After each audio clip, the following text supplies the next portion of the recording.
الحمد لله رب العالمين والصلاة والسلام على أشرف الأنبياء والمرسلين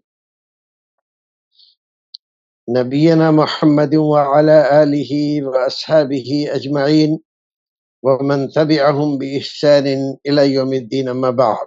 برادران اسلام، دینی بھائیو، عزیز طلبہ، آج کا ہمارا یہ درس نماز، اس کی اہمیت اور نماز کو سنت کے مطابق پڑھنے کی اور رسول اکرم صلی اللہ علیہ وسلم کی ہدایتوں کے مطابق ادا کرنے کی تعلیم اور تلقین پر مشتمل ہے۔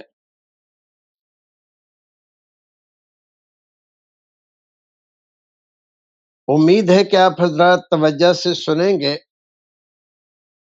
اور چند باتیں جو آج کے درس میں تمہیدی طور پر بیان کی جائیں گی،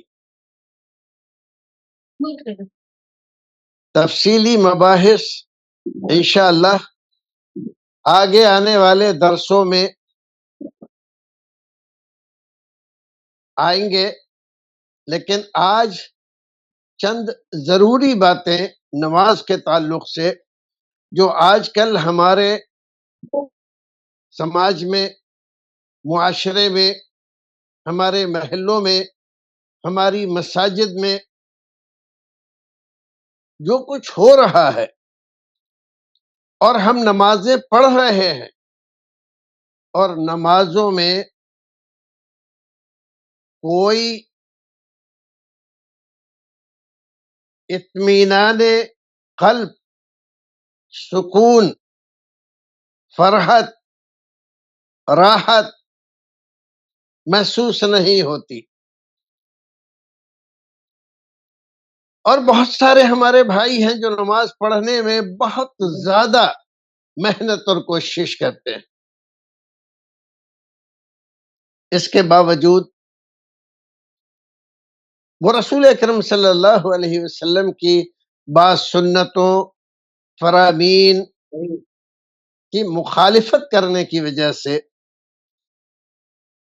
اپنی نمازوں کو بے روح بنا لیتے ہیں۔ ہم چاہیں گے کہ سید الاولین والآخرین محمد رسول اللہ صلی اللہ علیہ وسلم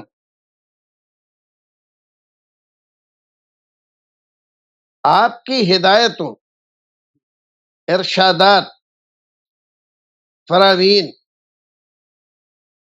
اور آپ کے طریقے کے مطابق نماز پڑھ کر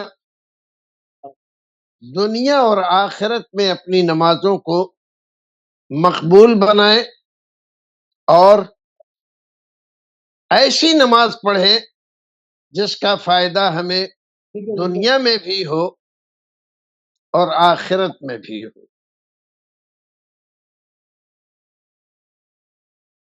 رسول اکرم صلی اللہ علیہ وسلم کی ایک حدیث سنیے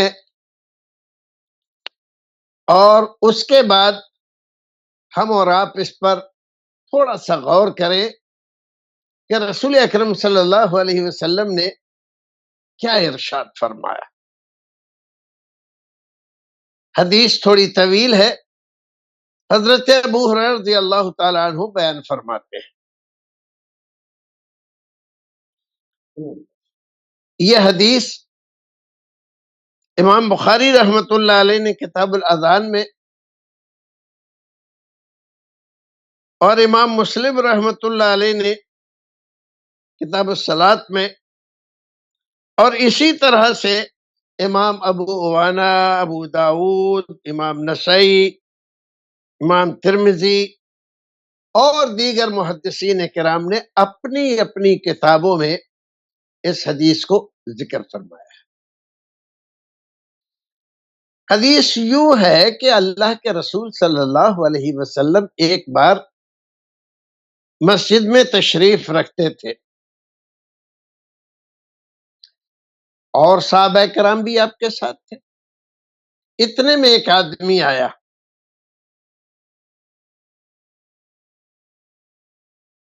اور اس نے نماز پڑھی،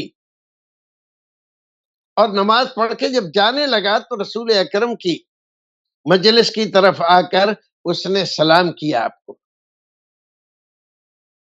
اللہ کے رسول نے اس سے فرمایا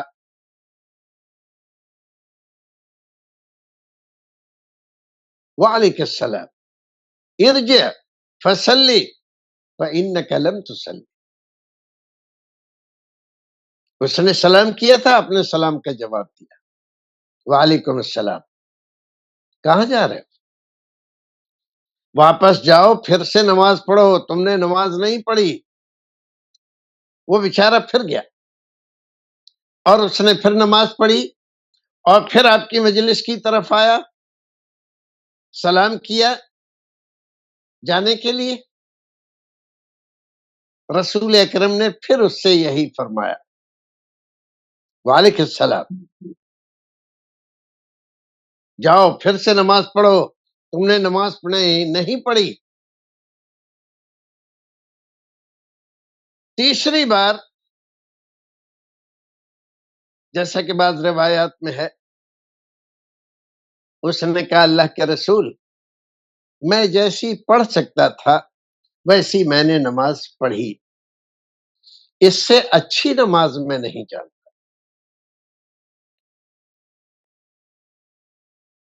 علمنی یا رسول اللہ، اللہ کے رسول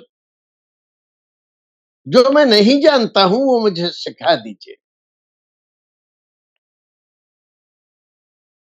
آپ نے فرمایا کہ دیکھو نماز ایسے پڑھا کرو.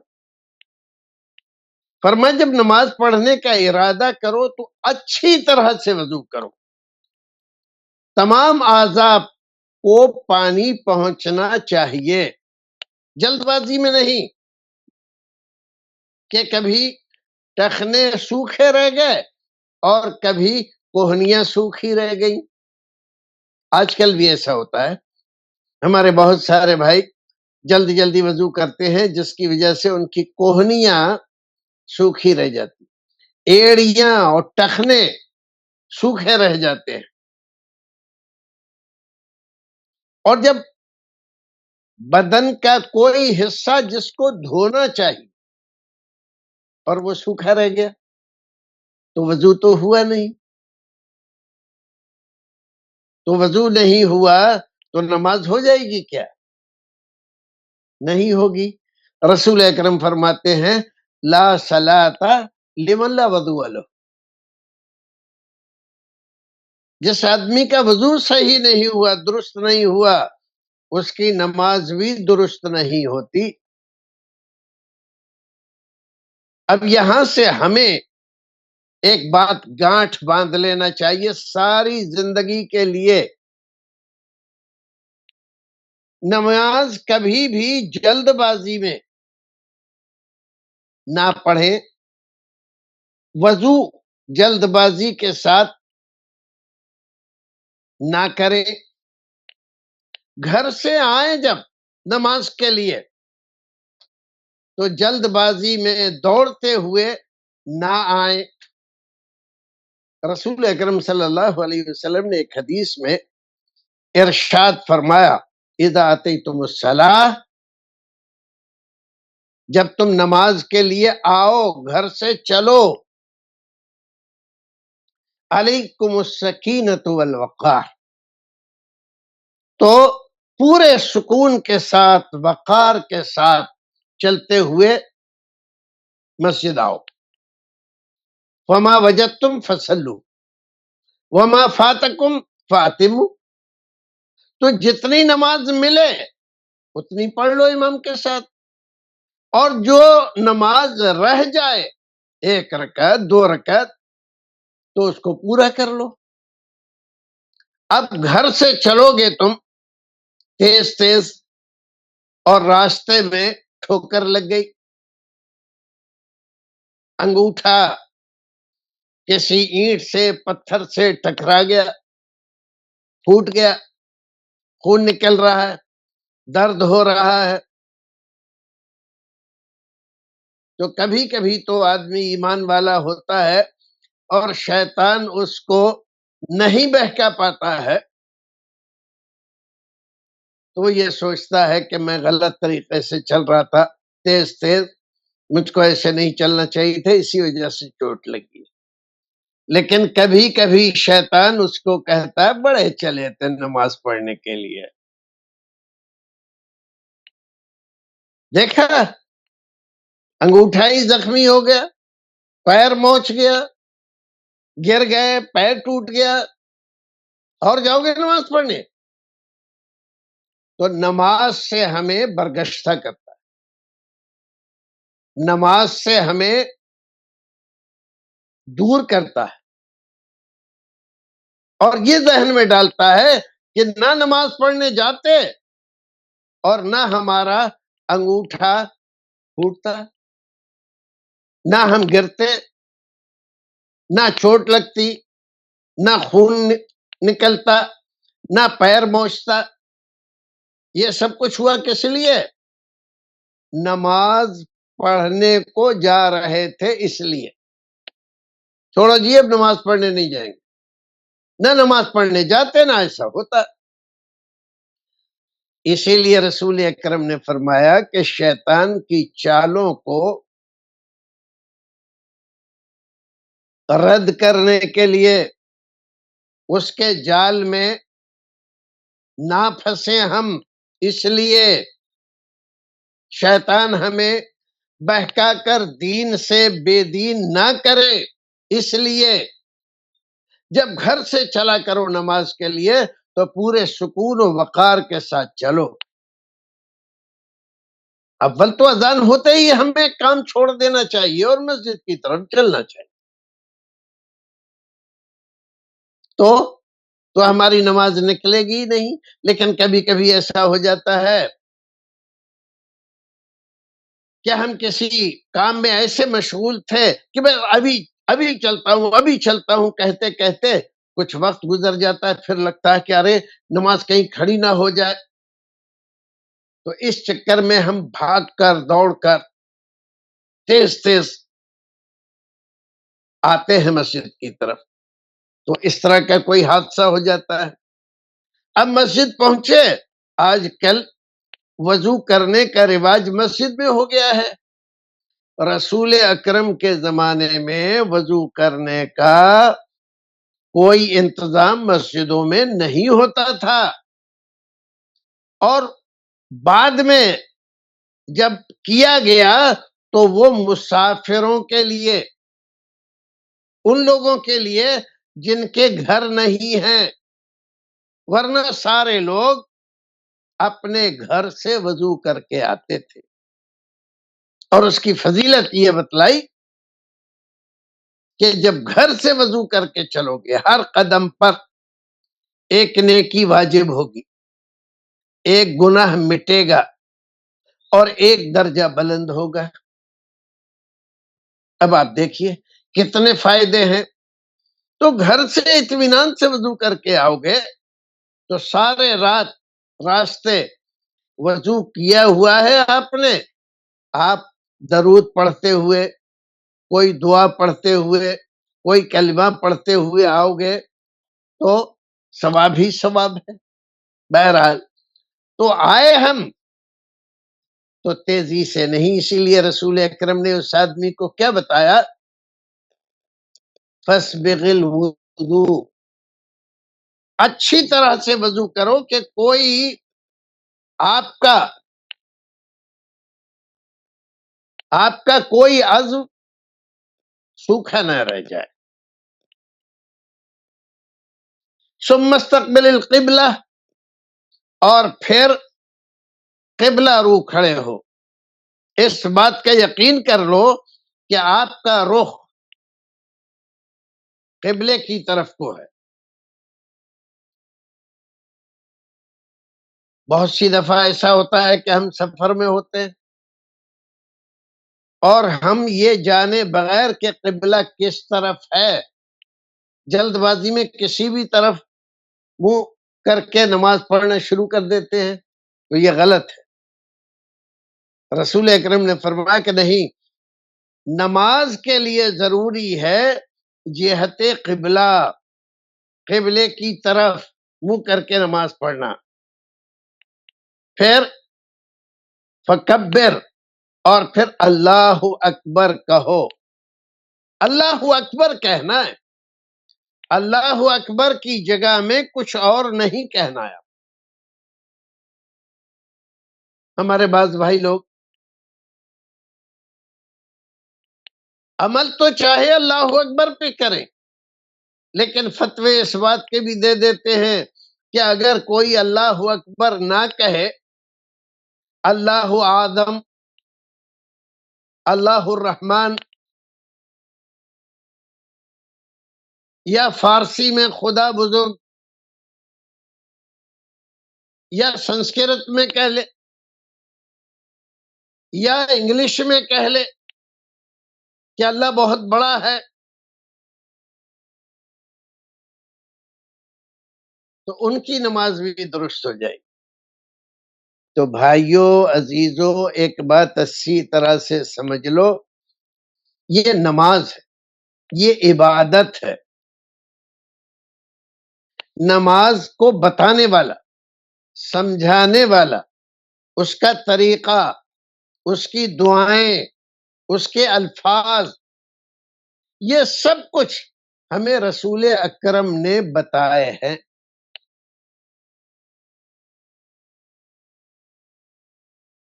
اللہ کے رسول نے ہمیں آزاد نہیں کر دیا ہے کہ نماز میں جو سمجھ میں آئے، جس زبان میں سمجھ میں آئے آپ پڑھنے لگو۔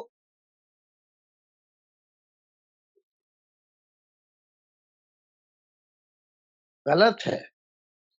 اس کا مطلب یہ ہے کہ آپ یہ سمجھتے ہو کہ آپ کا بھی کوئی درجہ و مرتبہ ہے۔ نبی نے تو اللہ اکبر بتایا ہے، لیکن اگر آپ اللہ اعظم، اللہ العظیم، اللہ الرحمن یہ کہہ لو گے تو بھی نماز ہو جائے گی؟ ذرا دیکھو، یہ آپ کو بتایا کس نے کہ اللہ اکبر کے علاوہ کوئی اور لفظ استعمال کرو گے تو بھی ہو جائے گی؟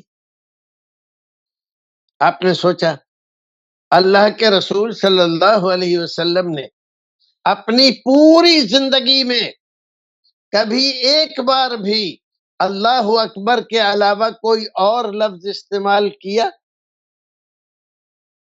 نہیں کیا۔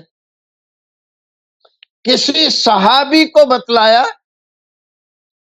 اللہ اکبر کے علاوہ کوئی اور لفظ؟ نہیں بتلایا۔ کیوں؟ کیا آپ کو عربی نہیں آتی تھی؟ عربی کے اور الفاظ نہیں آتے تھے؟ آتے تھے۔ اس کے باوجود آپ نے اللہ اکبر ہی بتایا۔ خلفائے راشدین، حضرت ابوبکر صدیق، حضرت عمر فاروق، حضرت عثمان غنی، حضرت علی مرتضی رضوان اللہ تعالی علیہم اجمعین، ان لوگوں نے زندگی بھر جو نماز پڑھی اور جس کی وجہ سے ان کے یہ درجے اور مرتبے ہوئے کہ اللہ کے رسول نے زندگی ہی میں ان کو جنت کی بشارتیں سنائیں کہ یہ جنتی ہے۔ ایسی نماز انہوں نے پڑھی۔ تو کیا اللہ اکبر کے علاوہ کوئی اور لفظ استعمال کیا؟ نہیں کیا۔ کیا ان کو آتا نہیں تھا کوئی اور لفظ؟ آتا تھا۔ تو جو رسول کی مخالفت کرے، صحابہ کرام کی مخالفت کرے، خلفائے راشدین کی مخالفت کرے اور پھر یہ سمجھے کہ میری نماز ہو جائے گی، میری نماز صحیح ہے، تو اس سے بڑا بھولا، غافل، کوتاہ کون مسلمان ہے؟ رسول کی مخالفت کرنے کے باوجود، صحابہ کرام کی مخالفت کرنے کے باوجود پھر سمجھتا ہے کہ میری نماز ہو جائے گی؟ کیوں بھائی، نماز تیرے اوپر اتری ہے، اللہ تعالیٰ نے رسول تجھے بنایا ہے، کسی اور کو بنایا ہے، اس کے فتوے سے نماز درست ہو جائے گی؟ جب رسول کو اللہ رب العزت نے بھیجا، وَيُعَلِّمُهُمُ الْكِتَابَ وَالْحِکْمَةَ، کتاب آپ کو دی، حکمت آپ کو دی، اسلام آپ پر اتارا، اور پھر آپ یہ سمجھیں کہ کوئی اور ذات بھی ہے اسلام میں، بڑے درجے ہیں، مرتبے ہیں، یہ ہے وہ ہے، انہوں نے فتویٰ دیا ہے کہ نہیں نہیں، اللہ اکبر کے علاوہ کچھ اور بھی کہہ لو گے، انگلش میں اگر آپ نے کہہ لیا گاڈ از گریٹ تو آپ کی نماز ہو جائے گی۔ یہ کون صاحب ہے؟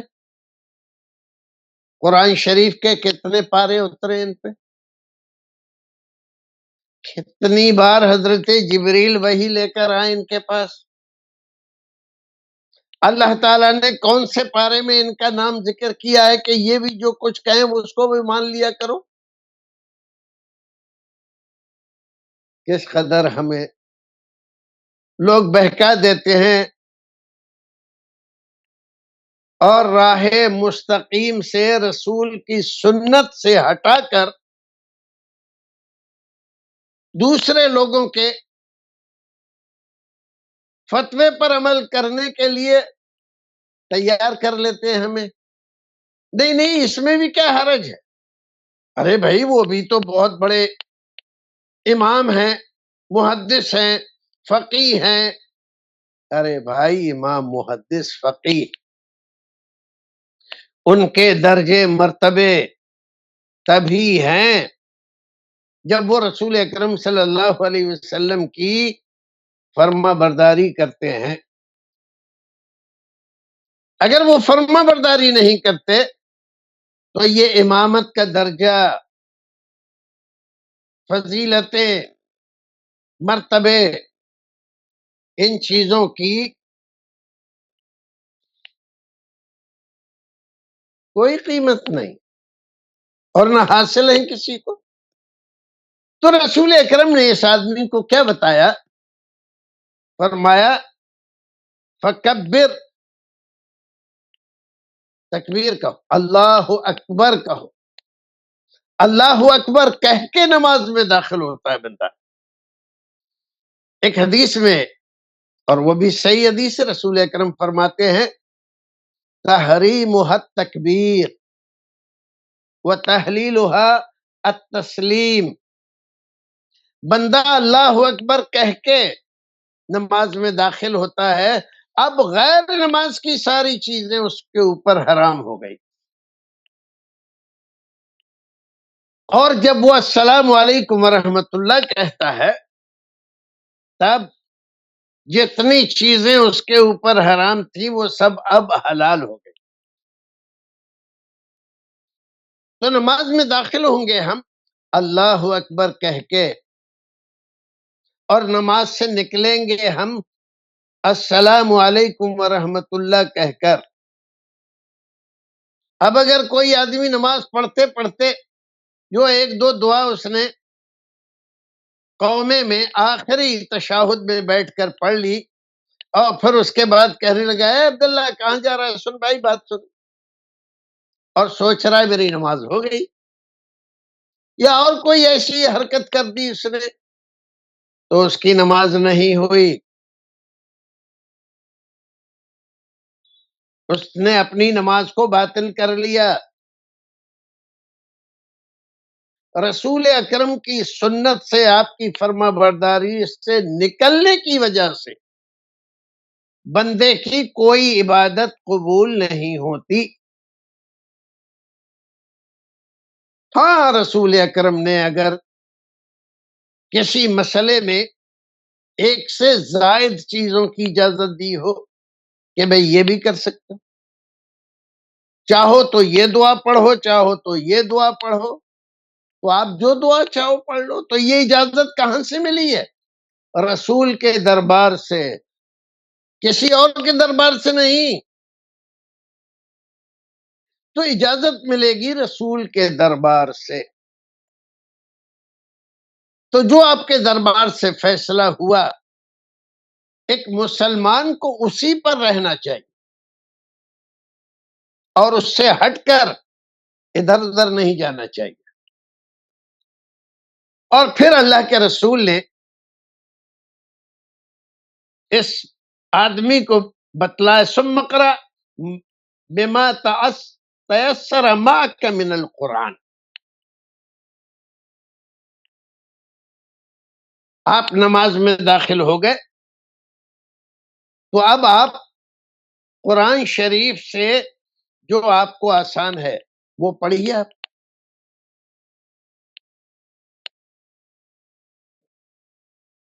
کیا پڑھنا ہے آپ کو؟ یہاں چونکہ یہ آدمی نماز تو پڑھ رہا تھا، صورت کے اعتبار سے دیکھنے والا تو یہی سمجھے گا کہ بھائی نماز پڑھ رہا ہے، اور اس نے نماز پڑھ لی. ہمارے بعض بھائی کہتے ہیں یہ کہنا کہ فاتحہ کے بغیر نماز نہیں ہوتی، ایسا کرنے کے نماز نہیں ہوتی، یہ صحیح نہیں ہے. نماز تو ہو جاتی ہے لیکن ناقص ہوتی ہے. عجیب بات ہے بھائی، رسول کہہ رہے ہیں نماز نہیں ہوتی،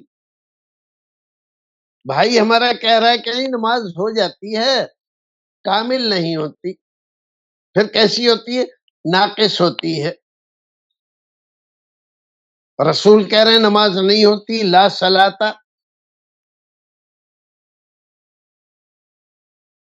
تو بھائی اپنی منطق لگا رہا ہے کہ لا صلاۃ کہا، بھائی اس کا وجود تو ہے صلاۃ کا، صلاۃ کا وجود ہے. اب اس میں جو کمی آئی وہ نقص کہلائے گا، لیکن نماز ہو گئی اس کی. آپ یہ نہیں کہیں گے کہ نماز نہیں ہوئی. تو یہاں اس آدمی نے نماز پڑھی تھی کتنی بار؟ 3 بار. اللہ کے رسول نے کہا تم نے نماز نہیں پڑھی، جاؤ نماز پڑھو. بیچارے نے نماز پڑھی. کوئی بھی دیکھنے والا یہ کہہ سکتا تھا کہ اس کی نماز نہیں ہوئی، یہ کہہ سکتا تھا کہ اس نے نماز نہیں پڑھی. وہ خود بھی سمجھ رہا تھا، اور وہ ایسا ویسا آدمی نہیں تھا، رسول کا ثابت تھا بھائی. اور جو دوسرے لوگ تھے وہ بھی یہ سمجھ رہے تھے کہ نماز تو پڑھی ہے اس نے، لیکن رسول کہہ رہے ہیں نماز نہیں پڑھی. تو ہمارے سوچنے میں اور رسول کے سوچنے میں فرق ہے. ہم سوچ رہے ہیں نماز ہو گئی، سنت کے خلاف پڑھنے پر بھی نماز ہو گئی، ہم یہ مان رہے ہیں. نماز تو ہو گئی لیکن ناقص ہوئی ہے. اور رسول کیا کہہ رہے ہیں؟ نماز ہوئی نہیں. تو بھائی آپ کے کہنے سے کہ نماز ہو جاتی ہے، نماز نہیں ہوتی، کیونکہ رسول اس کو نماز نہیں مان رہے ہیں. 3 بار پڑھنے کے باوجود رسول تسلیم نہیں کرتے کہ اس کی نماز ہوئی. تو بیچارہ خود ہی کہتا ہے علمنی یا رسول اللہ، اللہ کے رسول مجھے بتائیے، سمجھائیے، سکھائیے. تو اب آپ سکھا رہے ہیں اس کو. سمر کا حتی تطمئن راکعا، پھر فرمایا اب تم نے قیام میں جو پڑھنا تھا، قرات کرنی تھی، کر لی. اب تم رکوع میں جاؤ. رکوع میں جاؤ لیکن کیسے؟ رکوع میں جاؤ حتی تطمئن راکعا، اطمینان کے ساتھ رکوع کرو. آج کل ہمارے یہاں کیا ہو رہا ہے؟ ہمارے یہاں یہ ہو رہا ہے کہ آدمی رکوع میں جا نہیں پاتا ہے کہ اس سے پہلے اٹھ جاتا ہے. بعض امام لوگ ایسے نماز پڑھا رہے ہیں، تو چل میں آیا فرنٹیئر میں. آپ 3 بار صحیح طریقے سے سبحان ربی العظیم نہیں کہہ پاتے ان کے پیچھے. ایسا کیوں ہو رہا ہے؟ یہ جلدی جلدی کیوں پڑھا رہے ہیں؟ بعض لوگوں نے ان کو یہ بتلا دیا ہے کہ یہ دعائیں فرض تھوڑے ہی ہیں، واجب تھوڑے ہی ہیں، اگر چھوٹ بھی جائیں گی تو نماز تو ہو جائے گی. واہ بھائی واہ. رسول بتائیں کہ رکوع میں یہ دعا پڑھو، سجدے میں یہ دعا پڑھو، رکوع سے اٹھو تو یہ دعا پڑھو. اور ہم کہیں کہ دعا پڑھنا کوئی فرض واجب نہیں ہے. اب یہی بات بتائی جائے تو کچھ ہمارے بھائی لڑنے کے لیے ہم سے آ جاتے. تو کیا فرض ہے؟ تو کیا واجب ہے؟ تو فرض کی دلیل دیجئے، تو واجب کی دلیل دیجئے. ان بھائیوں سے جو کہنا ہے وہ صرف اتنا کہ دیکھو یہ فرض اور یہ واجب، یہ لفظ تو عربی کے ہیں، شریعت میں آئے بھی ہیں. لفظ فرض بھی آیا ہے، واجب بھی آیا ہے، اور سنت بھی آیا ہے، اور اس کے بعد مندوب ہے، مستحب ہے، یہ الفاظ بھی. لیکن یہ الفاظ جو حدیث میں آئے ہیں اس معنی میں نہیں آئے ہیں جس معنی میں آج فقہائے کرام ان کو استعمال کرتے ہیں. تو ایک فرض ہے، فرض اصطلاحی، اور ایک فرض ہے جو شرعی واجب، شرعی واجب، اور ایک اصطلاح فقہا ہے. رسول اکرم نے جب ان کو استعمال کیا، فقہائے کرام نے جب ان کو استعمال کیا، تو اللہ کے رسول کے استعمال کرنے کا معنی وہ نہیں تھا جو فقہا استعمال کرتے ہیں جس معنی میں. صحابہ کرام جس معنی میں لفظ واجب کو اور فرض کو استعمال کرتے تھے اس معنی میں فقہا استعمال نہیں کرتے. تو اس لیے اب ہوا کیا ہے اس کا؟ بات تو یہ صحیح تھی، فقہائے کرام نے جو یہ کیٹیگریاں کی ہیں، فرض ہے، واجب ہے، سنت ہے، مستحب ہے، مکروہ ہے، مندوب ہے، یہ اس لیے کیا تھا کہ اگر کوئی آدمی اس طرح کی کوئی حرکت کر لے اتفاق سے تو اس کو کیا حکم دیا جائے گا؟ اس کو لوٹاؤ، اس کی قضا کرو، اس کا کفارہ دو، دوبارہ پڑھو، یا نماز ہو گئی. سہولت کے لیے یہ الفاظ استعمال کیے گئے. لیکن ہم نے کیا کیا؟ اس کا اثر کیا ہوا؟ اثر اس کا الٹا یہ ہوا کہ وہ جو جذبہ تھا رسول اکرم کی فرما برداری کا، اطاعت شعاری کا، آپ کی سنتوں پر عمل کرنے کا، جو محبت رسول کا تقاضا تھا، وہ اس فرض و واجب اصطلاحی کے چکر میں ختم ہو گیا. ارے میاں سنت ہی تو ہے، سنت ہی تو ہے، کیا مطلب؟ مطلب کوئی ضروری تھوڑے ہی کیا نہ کیا. تو رسول اکرم کی محبت کیا ہمیں یہ بتاتی ہے کہ ایک طرف ہم یہ دعویٰ بھی کریں کہ ہمیں رسول سے محبت ہے، اور آپ کی سنتوں کو اتنا ہلکا بتائیں، مانے دل میں ہوا کیا نہیں ہوا تو نہیں کیا، کوئی ضروری تھوڑا ہی ہے، فرض تھوڑا ہی ہے بھائی، فرض واجب تھوڑا ہی ہے، تو ہم اس کو فرض و واجب میں جا کے پھنسا دیتے۔ بھائیو عزیزو، آج سے یہ گانٹھ باندھو، جہاں تک ممکن ہو ہمیں پتہ چل جائے کہ یہ ہمارے رسول کی سنت ہے، اور یہ رسول اکرم کے لیے خاص نہیں تھی، آپ نے امتیوں کے لیے بتلائی تھی سنت، تو جہاں تک ممکن ہو سکے ہم اس پر عمل کریں۔ یہ ہے محبت، یہ ہے اطاعت، یہ ہے فرما برداری۔ محبت رسول کا دم بھی بھریں اور رسول کی سنتوں کو اتنا ہلکا، ارے بھائی سنت ہی تو ہے، کوئی فرض واجب تھوڑا ہی ہے، یہ کہنے والے رسول اکرم کی سنت کی تخفیف کر رہے ہیں۔ رسول اکرم نے فرمایا ایک حدیث، من احب سنتی فقد احبنی، رسول سے محبت کے دعوے تو دنیا کرتی پھر رہی ہے، لیکن کس کی محبت رسول کے نزدیک اصلی محبت ہے، صحیح محبت ہے؟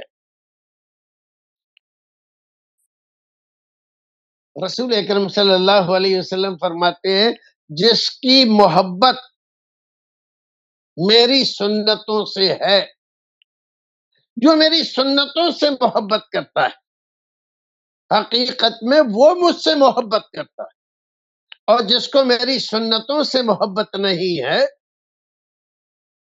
وہ محبت کا صرف ڈھونگ کر رہا ہے۔ اگر محبت ہوتی تو جیسے مجھ سے محبت کرتا ہے ایسے ہی میری سنتوں سے بھی محبت کرتا ہے، لیکن وہ صرف مجھ سے، میری ذات سے محبت کا دعویٰ کرتا ہے، لیکن میری بات کو فالو نہیں کرتا ہے۔ اب یہاں ایک بات سمجھ لو زندگی بھر کے لیے، محبت شرعی طور پر، دینی طور پر رسول اکرم کی محبت ہمارے لیے لازمی ہے، ضروری ہے، فرض ہے، واجب ہے، جو بھی لفظ استعمال کرو، اور یہ اختیاری نہیں ہے۔ قل ان کنتم تحبون اللہ فاتبعونی، تمہاری اللہ سے محبت، تمہاری رسول سے محبت، اس کا معیار یہی ہے کہ تم اطاعت و فرما برداری کرو گے۔ اگر اطاعت و فرما برداری نہیں کر رہے تو محبت کا ڈھونگ بھی مت کرو۔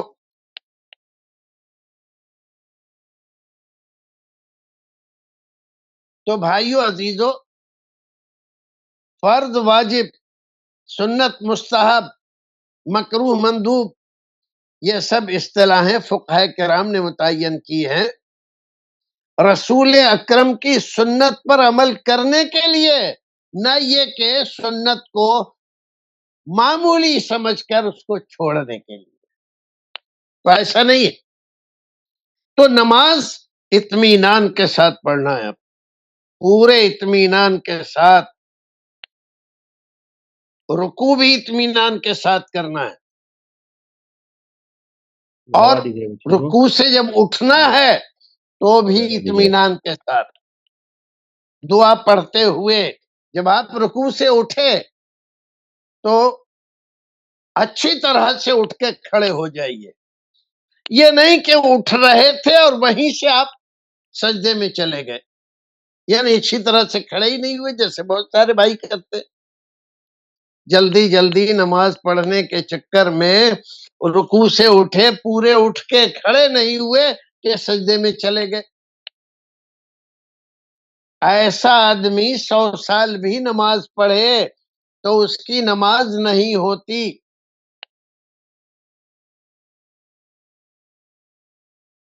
پھر رسول اکرم فرماتے ہیں ثم اسجد حتی تطمئن ساجدا، پھر سجدے میں جاؤ اور اچھی طرح سے سجدہ کرو۔ اچھی طرح سے سجدہ کرو کا مطلب 7 اعضاء پر سجدہ ہوتا ہے۔ دونوں تمہارے پنجے، دونوں گھٹنے، دونوں ہاتھ، اور پھر یہ تمہاری پیشانی اور تمہاری ناک، یہ دونوں زمین پر لگنی چاہیے۔ یہ دونوں ایک حکم میں ہے۔ ایسا نہیں جیسا بعض لوگ کر رہے ہیں ہمارے زمانے میں، ناک لگ گئی تو پیشانی نہیں لگی، ماتھا نہیں لگا، اور ماتھا لگا لیا تو ناک نہیں لگائی، اور ابھی گئے نہیں تھے کہ اٹھ کے کھڑے ہو گئے کیونکہ دعا تو پڑھنی نہیں ہے۔ دعا کون سی فرض و واجب ہے؟ تو جو لوگ یہ سوچ کر کہ یہ سجدے کی دعا فرض و واجب نہیں ہے، نہیں پڑھے گا تو بھی نماز ہو جائے گی، رسول اکرم فرماتے ہیں کہ ایسی بے روح نماز پڑھے گا تو اس کی نماز نہیں ہوگی۔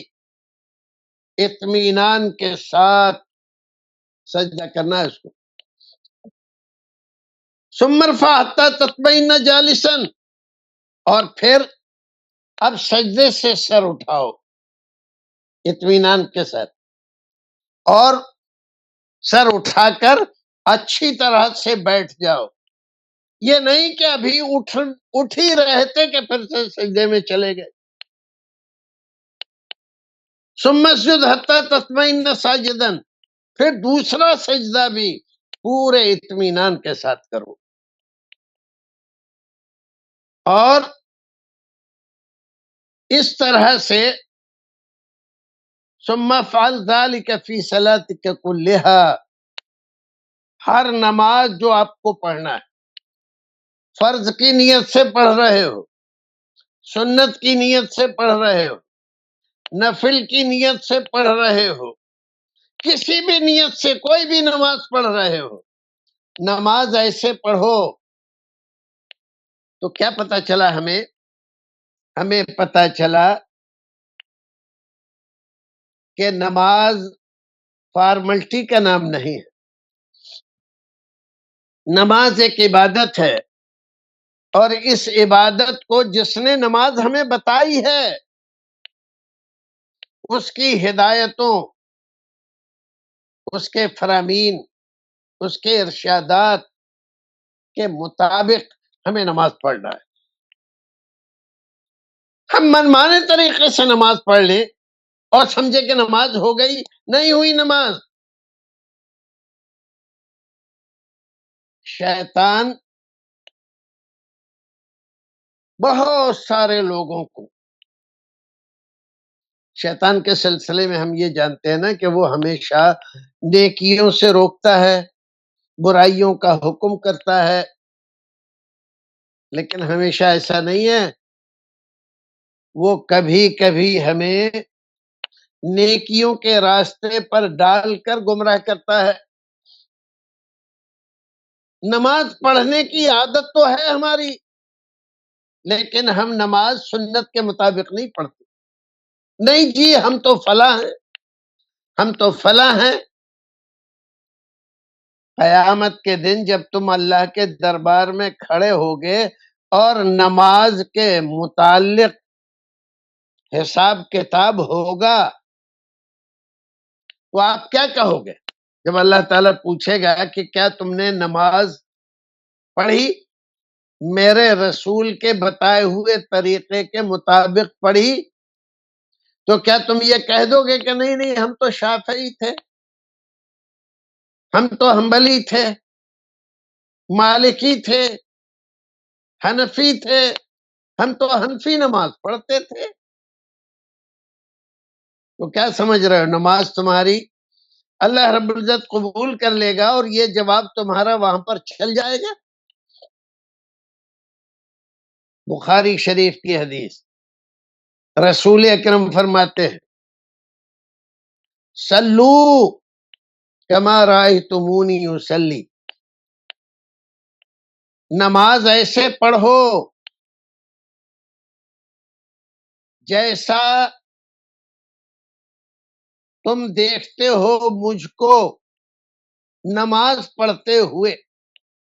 جیسی نماز میں پڑھتا ہوں ایسی نماز. حکم اللہ کا اور طریقہ رسول اللہ کا، عبادت اللہ کی اور طریقہ رسول اللہ کا، کسی اور کا طریقہ قابل قبول نہیں ہے. اللہ تعالیٰ نے رسول بھیجا ہی اس لیے کہ اس کی فرما برداری کی جائے، اس کے نقش قدم پر چلا جائے. اس نے جو کہا اس پر عمل کریں، جو کر کے دکھایا اس پر عمل کریں. اس کے زمانے میں صحابہ کرام نے جو کچھ کیا اور آپ نے دیکھا، منع نہیں کیا، ویسا کریں. اور اگر ہم نہیں، ہمارے مولوی صاحب نے، ہمارے مفتی صاحب نے، اور ہمارے امام صاحب نے، اور ہمارے فقیہ صاحب نے، تو یہ جتنے بھی نام لیے نا آپ نے، اس سے 4 گنا اور زیادہ لے لو. دنیا میں چل جائیں آپ کی تعداد کی وجہ سے، موزوری کی وجہ سے، اسلامی حکومت نہ ہونے کی وجہ سے، لیکن قیامت میں نہیں چلیں گے. قیامت میں تو اللہ تعالیٰ یہ کہے گا کہ میں نے رسول بھیجا تھا.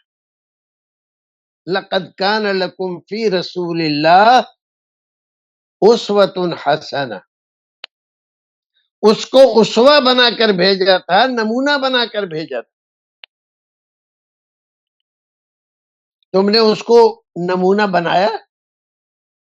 نہیں جی، ہم تو فلاں جگہ رہتے تھے اور ہمارے یہاں تو بڑے مولانا وہاں پر فلاں تھے، لہذا ان کو ہی مانتے تھے، ان کو فالو کرتے تھے.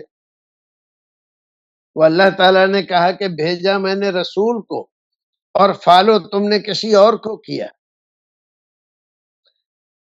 تو اللہ رب العزت کی یہاں یہ دلیل چل جائے گی، نہیں نہیں، وہ بھی تو رسول ہی کو مانتے تھے، رسول ہی کو فالو کرتے تھے.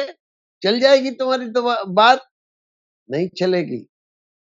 لہذا بھائیو، عزیزو، نماز کو پڑھنے کے لیے تیار ہونے سے پہلے اپنے آپ کو پہلے تیار کرو، ذہن کو درست کرو، نماز کے معنی و مفہوم کو سمجھو. رواجی مسلمان نہ بن، جو کچھ رواج میں چل رہا ہے ہم بھی کر رہے ہیں. نہیں نہیں، ہمیشہ سے ایسی ہوتا چلا آیا ہے، ہمارے باپ دادا تو ایسا ہی کرتے تھے، ہمارے قبیلے میں تو ایسا ہی ہوتا ہے، ہماری اس مسجد میں اتنے امام گزر گئے، سب ایسا ہی کرتے تھے، کسی نے اس کے خلاف نہیں کیا. یہ باتیں، یہ موزوریاں آپ کی یہاں چل سکتی ہیں دنیا میں، اللہ کی یہاں نہیں چلیں گی.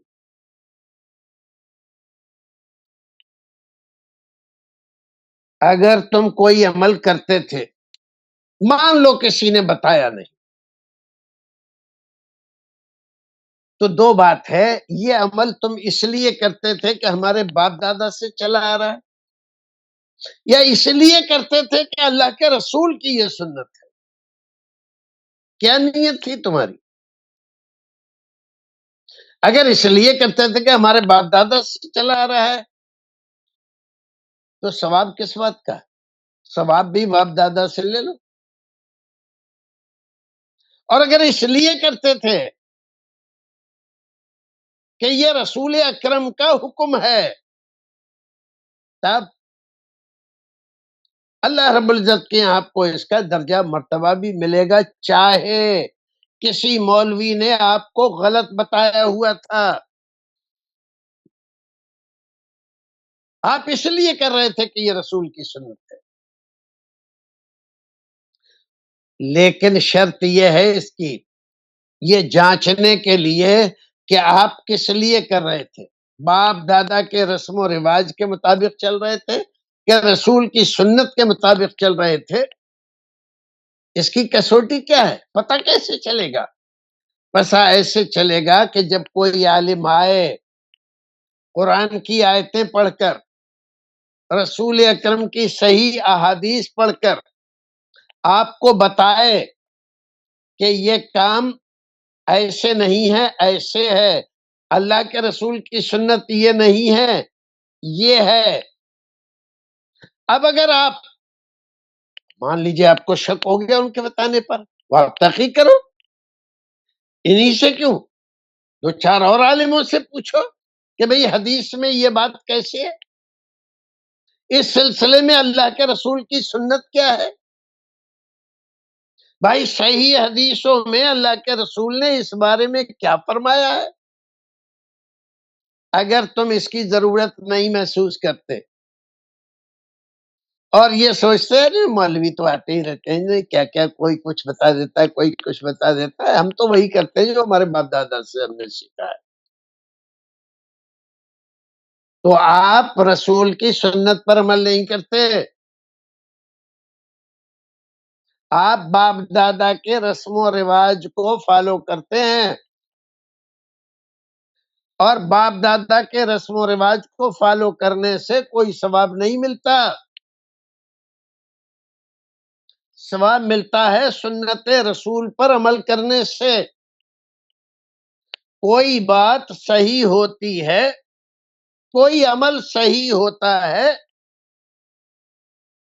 جب ہم اس کو اس نیت سے کرتے ہیں کہ یہ ہمارے رسول نے فرمایا ہے، یہ ہمارے رسول کی سنت ہے، تو اللہ رب العزت آپ کی فرما برداری کی وجہ سے کہ آپ اس کے بھیجے ہوئے رسول کو فالو کر رہے ہیں، اس کو مان رہے ہیں،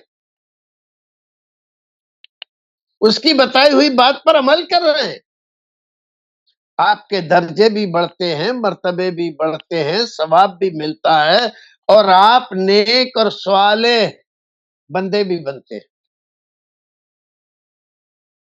اور آپ اگر اس بات پر ہیں، ہاں ٹھیک ہے ہوگا، ارے بھئی حدیث شریف میں ایسا ہے، بخاری شریف میں ایسا ہے، مسلم شریف میں، آج کل کے زمانے میں تو اگر ہم اپنے بعض بھائیوں کو کہیں کہ بھائی صاحب بخاری شریف میں ایسا ہے، مسلم شریف میں ایسا ہے، تو الرجک ہو جاتے ہیں،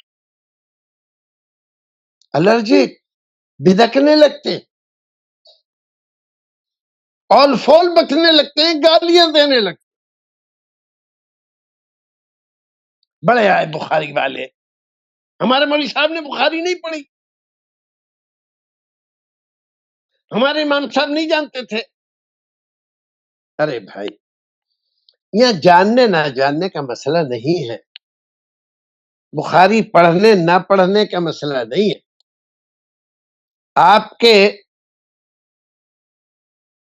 امام صاحب جن کے پیچھے آپ نماز پڑھتے ہو، انہوں نے جو بات آپ کو بتلائی ہے، ایک آدمی آیا ہے وہ کہہ رہا ہے کہ بخاری شریف میں یہ لکھا ہوا، یہ اللہ کے رسول کی سنت ہے،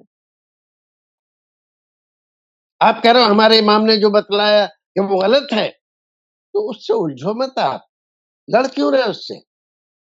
اپنے امام صاحب کے پاس جاؤ اور ان سے کہو کہ ایک آدمی ایسا ایسا کہہ رہا ہے، ہم جو عمل کرتے ہیں وہ بخاری شریف میں کہاں پر ہے وہ ہمیں دکھاؤ، تاکہ ہم جا کر اس کو دکھائیں کہ دیکھ تو جو بات بتا رہا ہے وہی نہیں، ہماری بات بھی بخاری میں لکھی ہوئی ہے، مسلم میں لکھی ہوئی ہے، صحیح حدیث میں موجود ہے، قرآن شریف میں موجود ہے۔ کیا لڑائی ہوگی اس سے؟ نہیں، فساد ہوگا، کچھ بھی نہیں۔ تم مسلمان ہم مسلمان ہیں، رسول کو مانتے ہو، ہم بھی مانتے ہیں، تو تم اور ہم دونوں بھائی بھائی ہیں، تم بھی رسول کو مان رہے، ہم بھی رسول کو مان رہے، تو مقصد ہمارا کیا ہونا چاہیے؟ دونوں کا ایک ہی ہونا چاہیے کہ دونوں بھائی رسول کی سنت پر عمل کریں، بس بات ختم، سارے جھگڑے ختم۔ اب رسول کے مقابلے میں جب تم دوسرے لوگوں کو لے آتے ہو، ہمارے قبیلے میں، ہمارے خاندان میں، ہمارے یہاں، ہماری مسجد میں، ہمارے امام صاحب، ہمارے فقیہ صاحب، ہمارے مفتی صاحب، ارے بھئی یہ کیا لیے پھر رہے ہیں؟ ان سب کو کس کے مقابلے میں لا رہے ہو؟ رسول کے مقابلے میں۔ تو ایسا کرنا، رسول کے مقابلے میں ان کو کھڑا کرنا، کیا تمہاری محبت رسول گوارا کرتی ہے؟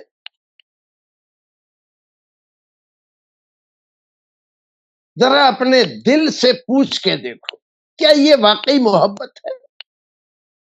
محبت کسی سے ہے اور بات کسی اور کی مانتے ہیں،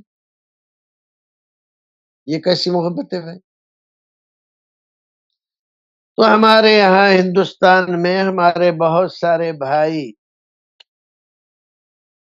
رسول کی ذات سے محبت،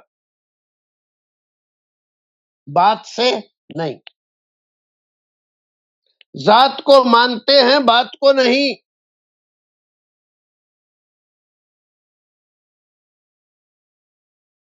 رسول اکرم کے زمانے کے مدینے میں اگر آپ جھانکیں، حدیث میں دیکھیں، آپ کو ملے گا ہر جمعے کے دن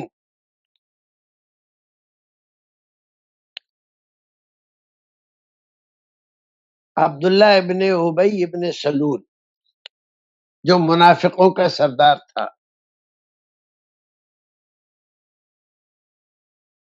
ہر جمعے کو جب نماز ہو جاتی تو کھڑا ہوتا رسول اکرم کے برابر میں اور کہتا ہے ایھا الناس، اے لوگو، یہ اللہ کے رسول ہیں، ان کی بات مانو اور ان کی فرما برداری کرو اور یہ کرو اور وہ کرو۔ یہ کیا تھا؟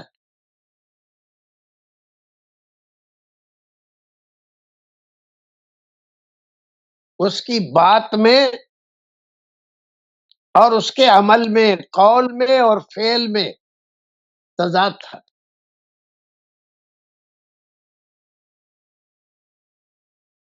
اس لیے منافق کہلایا، اور مسلمان ایمان والا اس کے قول میں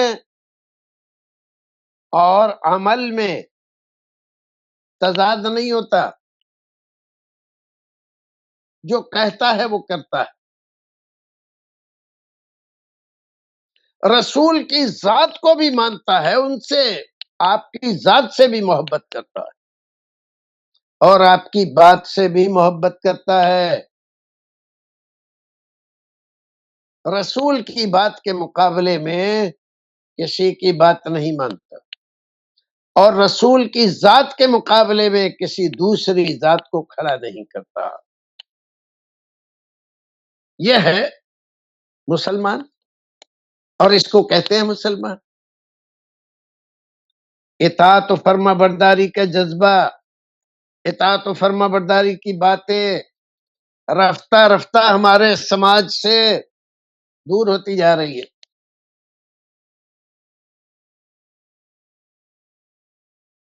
صرف فارملٹی رہ جائے، فارملٹی رہ گئی ہے، چند باتیں ہیں جو رواجی باتیں ہیں، سارا سماج اس پر عمل کر رہا ہے۔ آگے آپ کو نماز کے بعض مسائل کے سلسلے میں ہم آپ کو بتائیں گے۔ مسلمانوں میں اختلاف ہے، مسلمانوں میں اختلاف ہے، شریعت میں اختلاف نہیں ہے۔ رسول اکرم نے جو کچھ بتایا ہے اس میں اختلاف نہیں ہے۔ ایک مسلمان کو ہر حال میں اختلاف سے نکل کر اتفاق کی طرف آنا چاہیے، اور اتفاق ہوتا ہے رسول کے ساتھ ملنے سے، اختلاف پیدا ہوتا ہے رسول کو چھوڑ کر دوسری طرف جانے سے، کسی اور ذات کو کھڑا کرنے سے۔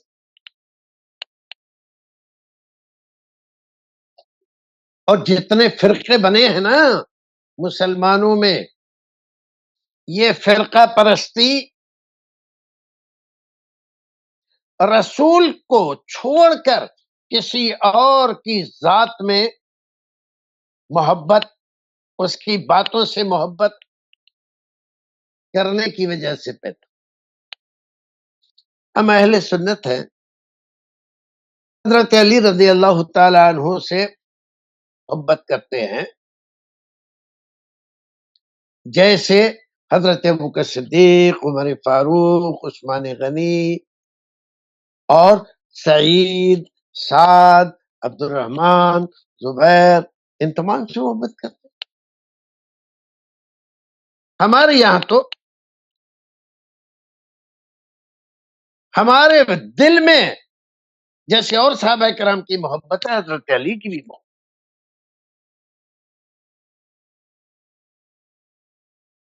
ان کے درجے ہیں، ان کے مرتبے ہیں، وہ اہل بیت میں سے ہیں، رسول اکرم کے خاندانی ہیں، آپ کے داماد ہیں، حضرت حسن و حسین کے والد گرامی ہیں، حضرت فاطمہ کے شوہر نامدار ہیں، یہ ساری باتیں ہیں۔ لیکن اس کے باوجود محبت کرتے ہیں ان سے۔ لیکن ایک فرقہ ہے جو یہ دعویٰ کرتا ہے کہ نہیں نہیں، محبت تو صرف ہم کرتے ہیں، اور یہ سنی لوگ تو محبت کرتے نہیں۔ کیوں؟ اس لیے کہ وہ حضرت علی کی محبت میں غلو کرنے کی وجہ سے دیگر صحابہ کرام کو گالیاں دیتے، برا بھلا کہتے، نازیبا الزامات لگاتے، بہتان تراشیاں کرتے۔ ایسا ہم بھی کریں تو وہ مانیں گے حضرت علی سے محبت کرتے، لیکن ظاہر ہے کہ یہ محبت نہیں ہے، عداوت ہے۔ اگر حضرت علی آج کے زمانے میں اس دنیا میں آ جائے اور ان لوگوں کا مقدمہ اور ہمارا مقدمہ ان کی عدالت میں پیش کیا جائے تو کیا ان لوگوں کو صحیح بتائیں گے؟ نہیں، یہ لوگ مجرم ٹھہرے۔ حضرت علی رضی اللہ تعالی عنہ جیسی محبت کرتے تھے حضرت ابوبکر صدیق سے، عمر فاروق سے، عثمان غنی سے۔ حضرت عثمان غنی رضی اللہ تعالی عنہ رسول اکرم کے ڈبل داماد تھے۔ تو آپس میں دنیا کے اعتبار سے دیکھا جائے تو رشتہ کیا ہے؟ ساڑو کا رشتہ۔ حضرت حسن و حسین کے خالو ہیں حضرت عثمان غنی، اور یہ صبح و شام حضرت عثمان غنی پر تبرے بھیجتے، گالیاں دیتے ہیں۔ یہ سب کچھ کس لیے؟ سنت رسول سے ہٹ کر جو بھی کوئی راستہ نکالتا ہے تو وہ راستہ گمراہی کا راستہ ہوتا ہے۔ اور جب تک بندہ رسول کے ساتھ رہتا ہے، رسول نے کیا کہا؟ لا تسبوا اصحابی، میرے صحابہ کو برا نہ کہو۔ اور کوئی آدمی کہہ رہا ہے تو رسول کے فرمان سے الگ ہو کر جا رہا ہے۔ اور قرآن کہتا ہے وَمَن يُشَاقِقِ الرَّسُولَ مِن بَعْدِ مَا تَبَيَّنَ لَهُ الْهُدَى وَيَتَّبِعْ غَيْرَ سَبِيلِ الْمُؤْمِنِينَ نُوَلِّهِ مَا تَوَلَّى وَنُصْلِهِ جَهَنَّمَ وَسَاءَتْ مَصِيرًا۔ رسول کی مخالفت کرنا یہ بڑا جرم ہے، اور یہ جرم جیسے ہی سرزد ہوتا ہے آدمی کو سب سے پہلے صحابہ کرام کی عداوت و دشمنی اور ان کی مخالفت پر آمادہ کرتا ہے، اور جب تک رسول کی فرما برداری بندہ کرتا رہتا ہے، کسی صحابی کے خلاف غیر مناسب بات اس کی زبان پر نہیں ہے، کیونکہ وہ تو رسول کے ساتھ۔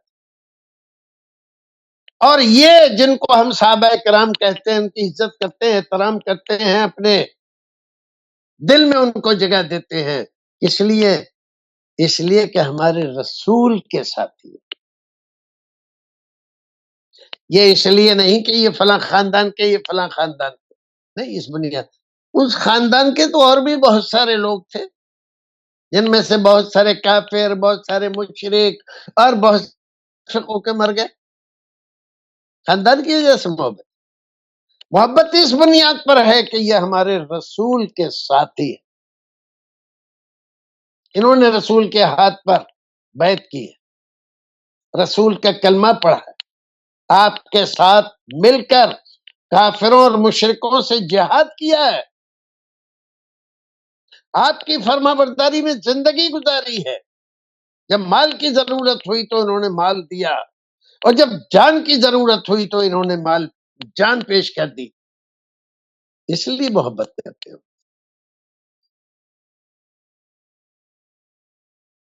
حسب و نسب کی وجہ سے نہیں، ایمان کی وجہ سے، رسول سے ان کی فرما برداری اور محبت کی وجہ سے ہم ان سے محبت کرتے ہیں۔ بھائیو عزیزو، آج کی بات ہم یہیں ختم کریں گے، اگلے ایپیسوڈ جو آئیں گے انشاءاللہ ایک ایک مسئلے کو لے کر ہم آگے بات چلائیں گے۔ آج کی بات یہیں تک، یہ بنیادی باتیں تھیں جو ضروری تھی ہمارے ذہن کو صاف کرنے کے لیے۔ ہم جو بات بھی کہیں گے اس بنیاد پر کہیں گے کہ یہ ہمارے رسول کی ہے۔